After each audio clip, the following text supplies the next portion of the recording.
betapa sibuknya Nabiullah Ibrahim alaihissalam saat ini menerima tamu-tamu kecilnya terutama dari Palestina. Dan perlu kalian ketahui, anak-anak orang mukmin yang wafat sebelum dia balik, mereka dikumpulkan di sebuah gunung di surga. Mereka diasuh oleh Nabiullah Ibrahim dan Sayyidah Sarah sampai dikembalikan kepada orang tuanya pada hari kiamat kelak. Dan apakah kalian tahu siapakah manusia terkuat di zaman ini? Mereka adalah para mujahid Palestina. Mental mereka sudah dicabik-cabik, fisik mereka sudah habis terluka.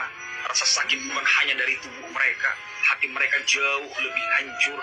Tapi mereka tetap berusaha kuat. Mereka tidak lari meninggalkan Palestina. Mereka tidak lari meninggalkan Masjidil Aqsa, karena mereka mempunyai prinsip hidup mulia Palestina merdeka atau mati dalam keadaan syahid.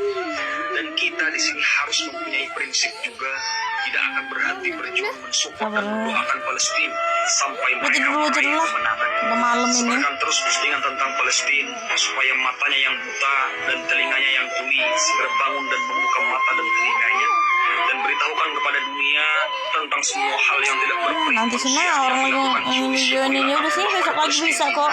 Agar besok lagi pakai apa ya?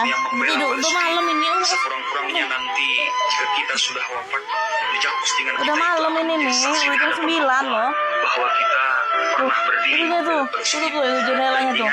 Jangan remehkan sekecil apapun kebaikan, karena kita tidak akan pernah tahu kebaikan mana yang menjadi penyebab Allah redha kepada diri kita. Dan semoga doa dan dukungan kita kepada Palestina ini menjadi salah satu sebab Allah redha kepada diri kita dan mengumpulkan kita semua di dalam surga bersama para syuhada Palestina. Amin ya rabbal alamin. Jadi buzzer-buzzer Israel yang sekarang berserak di medsos itu keledai tunggangan semua. Kalian tidak akan diakui sebagai orang Israel, karena Israel hanya mengakui yang berdarah Israel, dan dia melalui nasab ibu.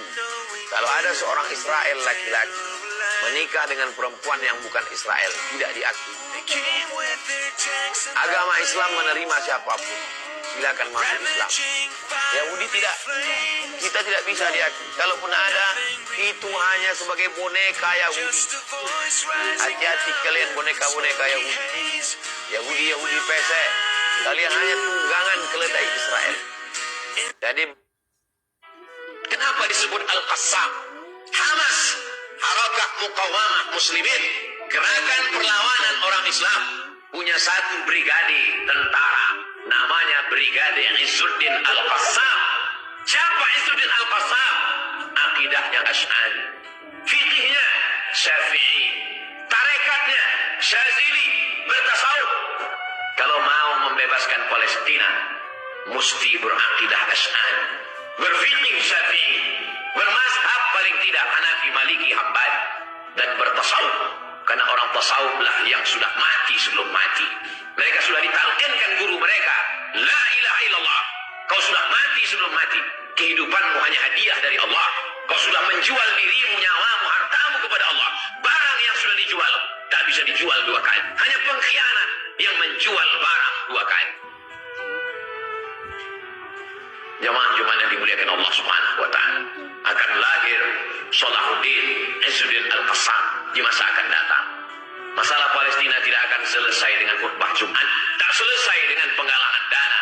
Itu hanya usaha ikhtiar kita kalau kita mati menghadap Allah Subhanahu wa taala. Jangan pernah berputus asa.